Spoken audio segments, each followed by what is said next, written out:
থাক বাদ দেন, এই রেসিপিটা অন্তত দেখার দরকার নেই, কারণ এইটা যদি জেনে যান তাহলে বাংলাদেশি যে চাইনিজ রেস্টুরেন্টগুলো আছে না সেখানে তালা ঝুলবে লিটারেলি। ভাই আমি চাই না আমার রেসিপির মাধ্যমে কারো ব্যবসার ক্ষতি হোক। আপনারা দেখছেন এখনও রেসিপিটা, তার মানে বুঝে ফেলেছি আপনাদের দেখার ইচ্ছা আছে। যাই হোক, তাহলে রেসিপিটা ডেসক্রাইব করছি। 2 মিনিট আমি 2টা নুডলস বার সিদ্ধ করে নিয়েছি।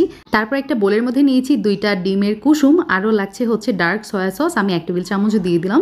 Tomato sauce, hot tomato sauce নিয়েছি এখানে 2 টেবিল চামচ। আরও ব্যবহার করছি নুডলসের মশলা, 2টা স্যাশে দিয়ে দিলাম। মেয়োনিজ আমি এখানে ব্যবহার করছি 2 টেবিল চামচ। তার সাথে চ্যাডার চিজ আমি এখানে 2টা স্লাইস দিয়ে দিলাম। এখন যেটা করব, সব কিছু উপকরণ খুব ভালো মতো মিক্স করে ফেলবো। আর এই যে দেখতে পাচ্ছেন চামচ দিয়ে আমি চ্যাডার চিজটাও খুব ভালো মতো সসের সাথে মিক্স করে ফেলেছি।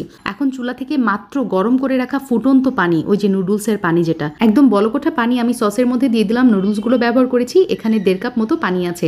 গরম পানি ব্যবহার করার ফলে ডিমের কুসুম কিন্তু সিদ্ধ হয়ে গেছে। চিলি অয়েল এবং ধনিয়া পাতা কুচি দিয়ে সার্ভ করেছিলাম। শীত, গ্রীষ্ম, বর্ষা যেই সিজনই হোক না কেন, আমার বাসায় এই রেসিপিটা সব সময় হিট।